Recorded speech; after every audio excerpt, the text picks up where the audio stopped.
गाड़ियों में पीछे का दृश्य देखने के लिए किस दर्पण का प्रयोग किया जाता है? दोस्तों, गाड़ियों में पीछे का दृश्य देखने के लिए उत्तल दर्पण का प्रयोग किया जाता है। अगला प्रश्न है, 8 अगस्त 1942 में कांग्रेस ने भारत छोड़ो आंदोलन कहाँ से प्रारंभ किया? 8 अगस्त 1942 में बम्बई से कांग्रेस ने भारत छोड़ो आंदोलन प्रारंभ किया था।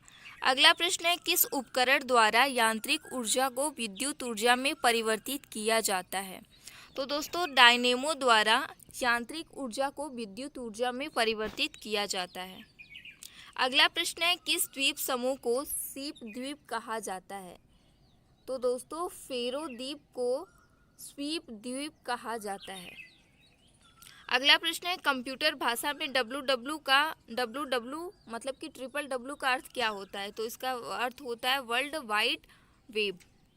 अगला प्रश्न है, भारत में प्रथम बहुउद्देशीय परियोजना का निर्माण किस नदी पर किया गया था? भारत में पहली बहुउद्देशीय परियोजना का निर्माण दामोदर नदी पर किया गया था। ओणम किस राज्य का प्रसिद्ध त्यौहार है? तो ओणम केरल में मनाया जाने वाला एक प्रसिद्ध त्यौहार है। अगला प्रश्न है, ब्रह्म समाज की स्थापना किसके द्वारा की गई? ब्रह्म समाज की स्थापना हुई थी राजा राम मोहन राय द्वारा। अगला प्रश्न है, जनरल डायर जो कि जलियांवाला बाग हत्याकांड से जुड़ा था, उसकी हत्या किसने की? जनरल डायर की हत्या करने वाले थे उधम सिंह। अगला प्रश्न है, कौन सा राष्ट्रीय उद्यान छत्तीसगढ़ के बस्तर क्षेत्र में स्थित है? कौन सा राष्ट्रीय उद्यान छत्तीसगढ़ के बस्तर क्षेत्र में स्थित है? तो दोस्तों, इंद्रावती राष्ट्रीय उद्यान जो कि छत्तीसगढ़ के बीजापुर में है, वहीं बस्तर क्षेत्र में स्थित है। अगला प्रश्न है, अंतरिक्ष यात्री को बाहर मतलब कि अंतरिक्ष यात्री को अंतरिक्ष से आकाश कैसा दिखाई पड़ता है? जैसे हमें यहाँ से धरती से देखने पर आकाश का रंग नीला दिखाई देता है, उसी तरह अंतरिक्ष यात्री को वहाँ से देखने पर आकाश का रंग काला दिखाई देता है। अगला प्रश्न है, भारत अंतर्राष्ट्रीय मुद्रा कोष यानी कि IMF का सदस्य कब बना? तो भारत IMF का सदस्य 1945 में बना था। अगला प्रश्न है, संसार का सबसे बड़ा डेल्टा सुंदरवन डेल्टा। संसार का सबसे बड़ा डेल्टा है सुंदरवन डेल्टा, कौन सी नदी बनाती हैं? तो संसार का सबसे बड़ा डेल्टा गंगा और ब्रह्मपुत्र नदी बनाती हैं।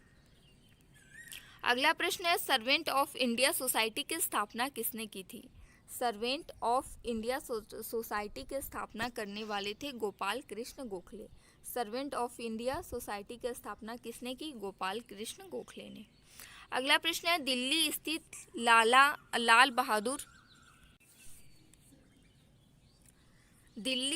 लाल बहादुर शास्त्री की समाधि का नाम क्या है? तो दिल्ली में स्थित लाल बहादुर शास्त्री की समाधि का नाम है विजय घाट।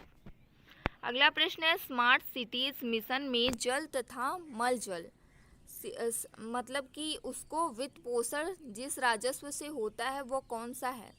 मतलब कि जो एक मिशन चला था स्मार्ट सिटीज मिशन, उसमें जो जल और जो मल होता था उनका जो मतलब कि उनके काम के लिए जो राजस्व होता था वो कौन सा कर होता था? तो उसे कहते थे चुंगी कर तथा प्रवेश कर। अगला प्रश्न है, 1 किलो वाइट माने मतलब कि 1 KB में कितनी वाइट होती है? 1 किलो वाइट में कितनी बाइट होती है? तो इसमें 1024 बाइट होती है। दोस्तों, सुपर फास्ट रिवीजन है अभी अपकमिंग आपका जो भी एग्ज़ाम है, जैसे कि मंडी परिषद का हो गया, ये प्रीवियस ईयर का क्वेश्चन है जो कि मंडी परिषद में पूछा गया है। तो आप इस वीडियो को स्टार्टिंग से एंड तक देखिएगा, तभी आपको इसका बेनिफिट मिलेगा।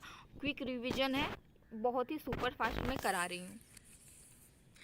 Indian national movement the long term dynamic के लेखक कौन है? Indian national movement the long term dynamic के लेखक हैं विपिन चंद्र।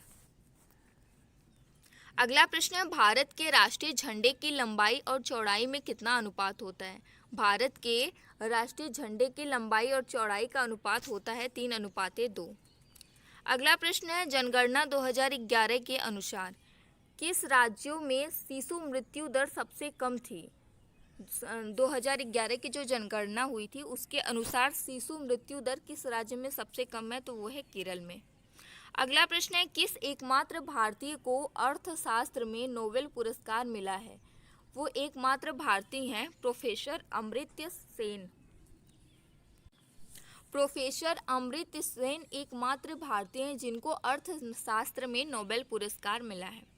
अगला प्रश्न है, मध्य प्रदेश में पीतमपुर को किसके लिए जाना जाता है? मध्य प्रदेश में जो पीतमपुर है उसको ऑटोमोबाइल के लिए जाना जाता है। अगला प्रश्न है, दिल्ली स्थित महात्मा गांधी की समाधि का नाम क्या है? दिल्ली में स्थित महात्मा गांधी की समाधि का नाम है राजघाट। अगला प्रश्न है, लौह पुरुष किस महापुरुष को कहा जाता है?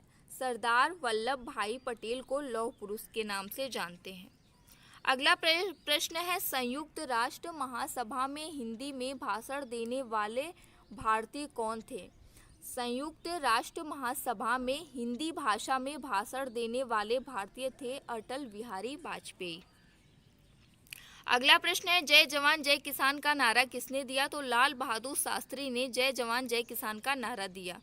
धम्मचक्र परिवर्तन, दोस्तों यहाँ पे धर्म नहीं, धम्मचक्र परिवर्तन कहाँ से मतलब कि कहाँ किया गया था? तो सारनाथ में हुआ था धम्मचक्र परिवर्तन।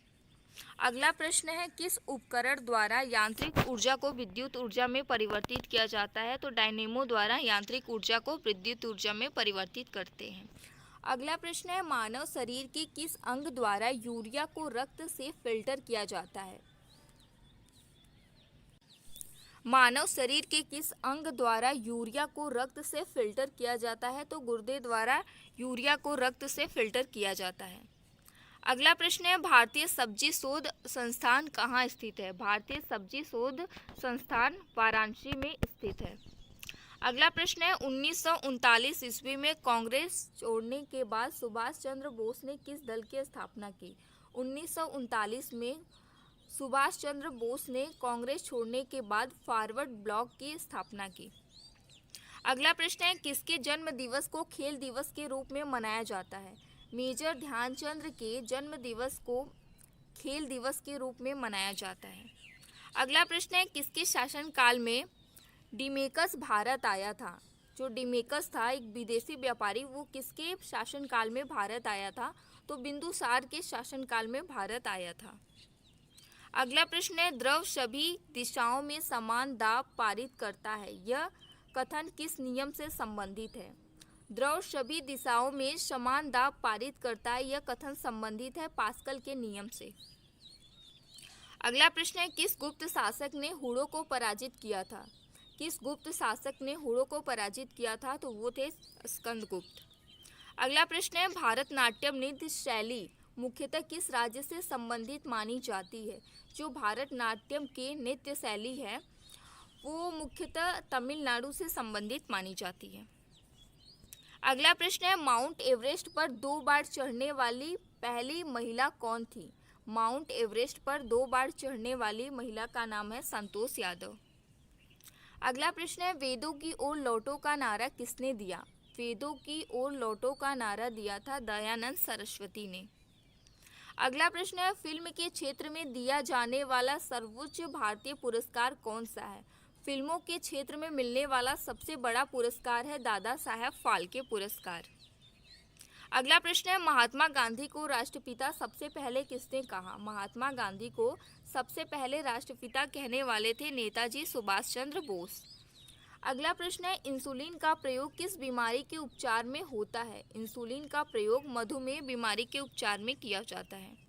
अगला प्रश्न है, कौन सी भारत की सबसे बड़ी ई कॉमर्स कंपनी है? तो भारत की सबसे बड़ी ई कॉमर्स कंपनी में अमेजोन है और फ्लिपकार्ट है। अगला प्रश्न है, वायुमंडल की सबसे निचली परत को यानी कि सबसे निचली सतह को क्या कहते हैं? तो उसे क्षोभ मंडल कहा जाता है, जहां पर मौसम संबंधी सभी घटनाएं होती हैं। अगला प्रश्न है, भारत का प्रथम गवर्नर जनरल कौन था? भारत का पहला गवर्नर जनरल था विलियम बेंटिंक। अगला प्रश्न है, भारत में कौन सा राज्य एस्बेस्टस का सर्वाधिक उत्पादक है? मतलब कि भारत में किस राज्य में एस्बेस्टस का सबसे अधिक उत्पादन होता है? तो वो है राजस्थान। अगला प्रश्न है, किस सुल्तान ने अपनी राजधानी दिल्ली से दौलताबाद स्थानांतरित की? मतलब कि किस सुल्तान ने अपनी राजधानी को दिल्ली से दौलताबाद किया था? तो उनका नाम था मोहम्मद बिन तुगलक। अगला प्रश्न है, आर्य समाज की स्थापना किसने की? तो स्वामी दयानंद ने आर्य समाज की स्थापना की थी। अगला प्रश्न है, पुस्तक द अनसीन इंदिरा गांधी के लेखक कौन है? द अनसीन इंदिरा गांधी नामक पुस्तक को किसने लिखा है? तो इसके लेखक हैं डॉक्टर के.पी. माथुर। अगला प्रश्न है, लाल रक्त कणिकाओं का निर्माण हमारे शरीर के किस भाग में होता है? मतलब कि लाल रक्त कणिकाओं का निर्माण हमारे शरीर के किस भाग में होता है? तो अस्थि मज्जा यानी कि बोन मैरो में होता है।